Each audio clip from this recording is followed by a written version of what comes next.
మరి అంత గట్టిగా వేయకు. ఏ వీటిని విప్పాలంటే నీ మొగుడు కష్టపడతాడనా?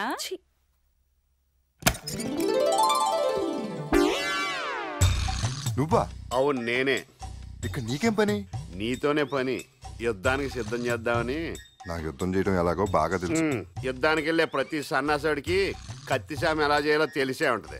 కానీ శత్రువు గుండెల్లో కత్తి కసక్కన దించే కళ కొంతమందికి తెలిసి ఉంటది. కన్ఫ్యూజ్ చేయకు, కరెక్ట్ గా చెప్పు. శ్రద్ధగా విను. పెళ్ళైన కొత్తలోనే పెళ్ళాన్ని కంట్రోల్లో పెట్టుకుంటే నీ జీవితం హ్యాపీగా సాఫీగా నా జీవితంలో గడిచిపోద్ది. కంట్రోల్లో పెట్టుకోవడం అంటే పెళ్ళైన కొత్తలోనే మొగుడిని లొంగ తీసుకోవడం. చాలే నోర్మి. ఈ రోజుల్లో జంతువులనే ప్రేమతో మచ్చిక చేసుకుంటున్నాం. అలాంటిది పెళ్ళాన్ని డామినేషన్తో లొంగ తీసుకోవాలంటావా? She just like a best friend. నీకు అనుభవం లేదు, చెప్తే అర్థం చేసుకోవు. చూడు, ఈ ప్రపంచంలోనే అత్యంత భయంకరమైన జబ్బు ఏంటో తెలుసా? ఎయిడ్స్ కాదు, పెళ్ళాం. ఇది పెళ్ళనే వైరస్తో సోకుతుంది. ఒక్కసారి సోకిందంటే నిన్ను సంకనాగించే వరకు వదలదు. ఏంటి నువ్వు చెప్పేది? ఈ ప్రపంచంలో ఆడదానికి బద్ధశత్రువు అంటూ ఉంటే అది మగాడు. వాడు మొగుడి రూపంలో వచ్చి యముడై ప్రాణాలు తోడేస్తాడు. అందుకే పెళ్ళైన కొత్తలోనే వాణ్ణి అదుపులో పెట్టుకోవాలి. మనం చెప్పినట్టు పడుండేలా చేసుకోవాలి. ఏంట్రా మూడంతా పాడు చేసావు? అయినా లక్ష్మి అందరిలాంటి అమ్మాయి కాదురా. లక్ష్మిని చూస్తుంటే నాకు ఆమెకు లొంగిపోవాలనిపిస్తుంది. ఆయన్ని చూస్తే నాకు తెలియకుండానే వసం తప్పుతాను. ఆయన ఏం చెప్తే అది చేయాలనిపిస్తుంది. లక్ష్మి కళ్ళల్లో కళ్ళు పెట్టి చూసిందంటే అయిపోతాన్రా. నేను చెప్పేది కూడా అదే. చూడు, మగాడిని కంట్రోల్ చేసుకోవడానికి ఆడదానికి నోరక్కర్లేదు, కళ్ళు చాలు.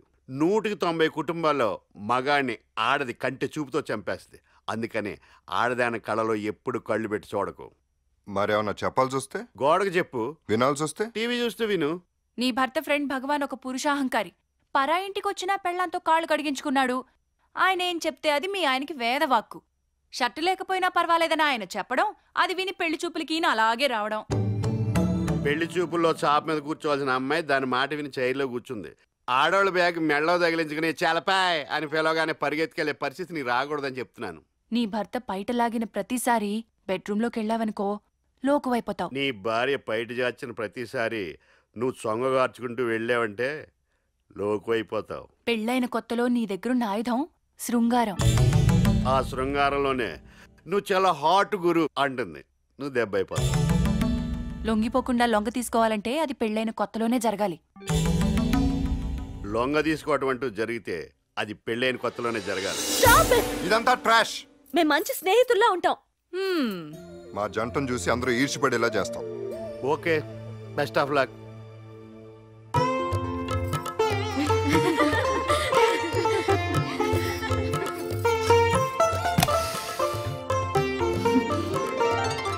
ఇప్పుడు తనొచ్చి నా కాళ్ళకు మొక్కుతుంది, నేను వద్దనాలి.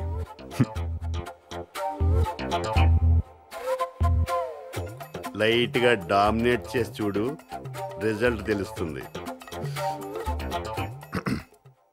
రావోయ్ రా, అక్కడే ఆగిపోయావే, రా. చూసావా, మాట తీరులో అప్పుడే తేడా ఉంది.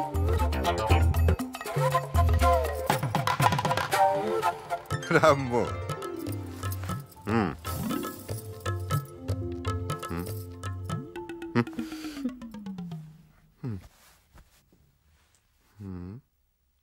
సాధ్యమైనంత వరకు ఆడవాళ్ళ దగ్గర నీ గొప్పతనాన్ని ప్రదర్శించాలి. అప్పుడే నీ భార్య నా భర్త చాలా గొప్పవాడనే భ్రమలో ఉంటుంది. గొప్పలో గొప్పలే ఉన్నాయబ్బా, ఏదో చెప్పాలి. పాలు పాలంటే గుర్తుకొచ్చింది. కాలేజీలో నన్ను ఒక ఆర్టికల్ రాయమన్నారు. నేను ఏకంగా కవితే రాశాను. ఆ కవిత ఏంటో తెలుసా? ఓ చెలి, నిన్ను మురిపిస్తే వస్తాయి మురిపాలు, నేను కన్నుగీటితే వస్తాయి మీకు కోపాలు, నేను కవ్విస్తే వస్తాయి మీకు తాపాలు, హద్దుమీరి మీ మీద చెయ్యి వేస్తే పుడతారు మీకు పాపాయిలు. ఇది వినేసి కాలేజీలో ఆడపిల్లలందరూ ఒకటే విజిల్స్, క్లాప్స్. మగాడు అవకాశం దొరికితే చాలు ఇలాగే ఆడదాని దగ్గర తను గొప్పలు చెప్పుకుంటాడు. ఇలాంటప్పుడు వీళ్ళ గొప్పల్ని కరివేపాకులా తీసి పక్కన పెట్టాలి. కాదని నోరెళ్ల పెట్టుకుని వింటూ కూర్చుంటే టన్నుల కొద్దీ గొప్పల్ని నెత్తి మీద కుమ్మరిస్తాడు. నువ్వు చచ్చూరుకుంటావు.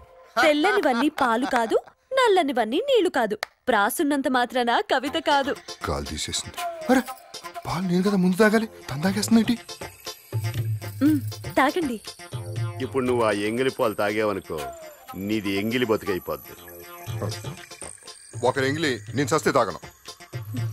అలిగాడని బతిమాలద్దు, లోకువైపోతావు. నీదే పై చేయి కావాలంటే చురకంటించు చాలు. మీరు చెప్పింది నిజమే, ఎంగిల్ని ముట్టకూడదు, అది ఆరోగ్యానికి మంచిది కాదు. మొత్తం తాగేస్తాను సిగ్గు లేకుండా. కాళ్ళు చేసి పెట్టేసింది. ఆరోగ్యం ఆరోగ్యం అంటే గుర్తుకొచ్చింది. నాకు చిన్నప్పటి నుంచి ఏ జబ్బు లేదు. I'm a very strong man. జ్వరం, కడుపు నొప్పి, కాలు నొప్పి, కీళ్ళ నొప్పి, కంటి నొప్పి, పంటి నొప్పి, ఏ నొప్పి లేదు. నిజమా? నిజం. అసలు నాకు జలుబు అంటే ఏంటో కూడా తెలీదు. ఇంతవరకు నాకు అసలు తుమ్మే రాలేదు.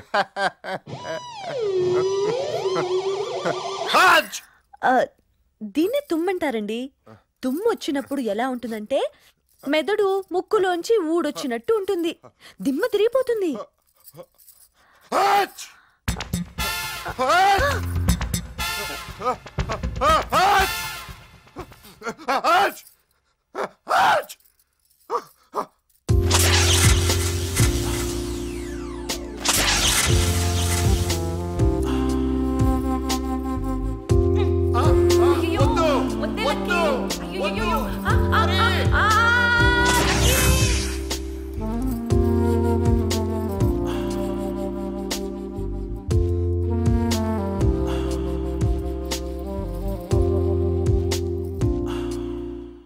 నేను ఎంగిల్ చేసిన పాలు తాగలేదు మీరు, మరి నా ఎంగిల్ పెదాల్ని ముద్దాడతారా?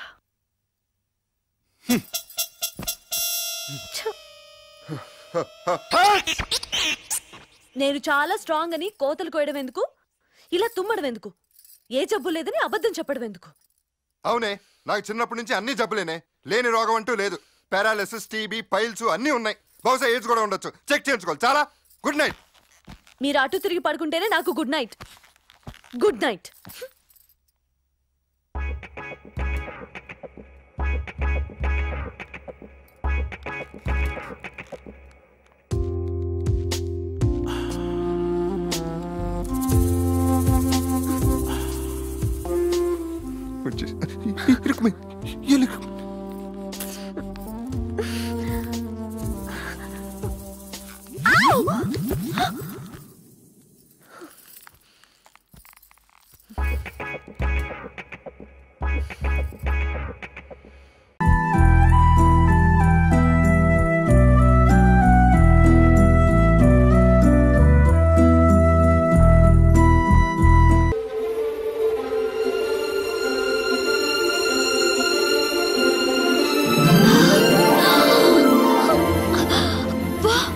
ఎన్ని కలువ పూలు!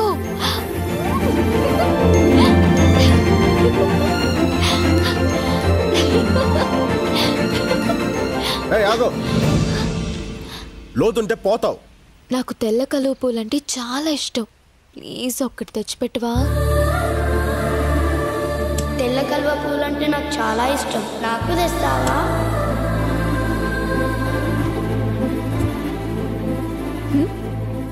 ఏం లేదు.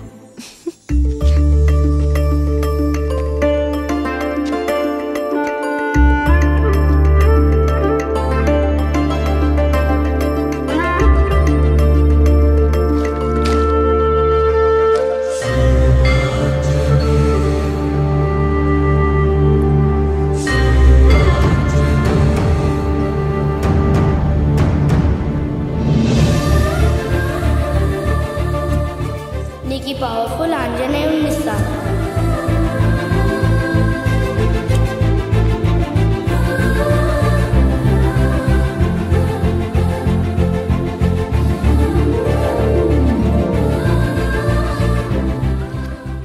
కలువ పూలంటే అంత ఇష్టమా? ప్రాణం. మరి నీకు? నాకు ఇష్టమైన అమ్మాయికి ఇష్టం. ఎవరా అమ్మాయి? చేతు.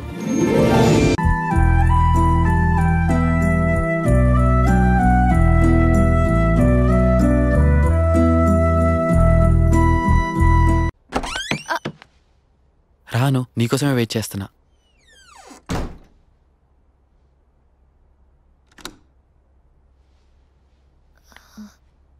రా, టైటానిక్ సినిమా చూద్దాం. నాతో సినిమా చూడడానికి ఒప్పుకున్నందుకు thanks.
Don't worry. I'll be all right.